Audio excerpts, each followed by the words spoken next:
I've always lived by the expression, do more. That's why taking the elevator was never an option. It was always stairs.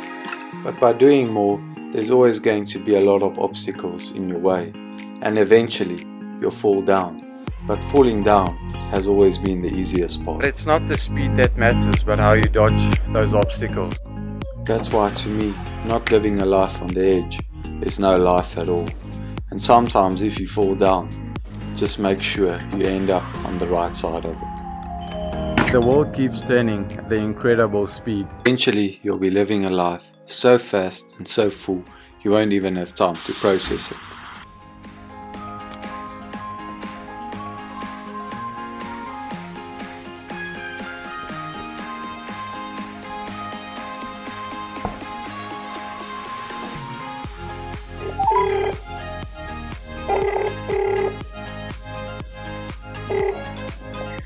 Ready? John, how's it going? How are you? Good and you? Good, good. Tell me, John, What? do you have stress? What do you need, what's up? The last 8 years of my life flashed straight past me, and every moment captured felt like a moment lost.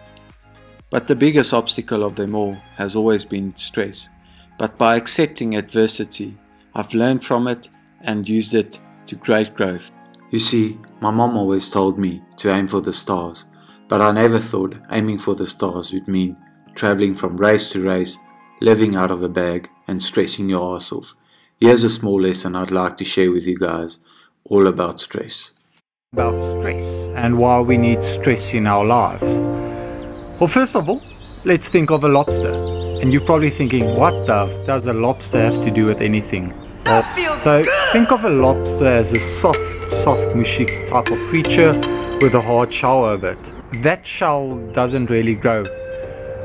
It needs to go into hiding, get rid of that shell for it to grow. Why does it get rid of this shell? Because it grows up until a point where it really isn't very comfortable. It goes into hiding, rids itself of that shell, grows a bigger shell.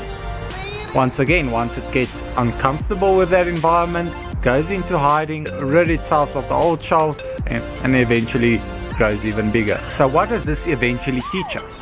So think of it this way. If a lobster had a doctor, and you would have gone to the doctor every time it felt uncomfortable, got a Panado, antidepressant, sleeping pills, it probably would have never grown. It's one way to think of it. And what does this ultimately teach us? It teaches us that in great stress comes a lot of growth. And if we are able to use adversity right, we'll be able to grow through that and become the person we were meant to be.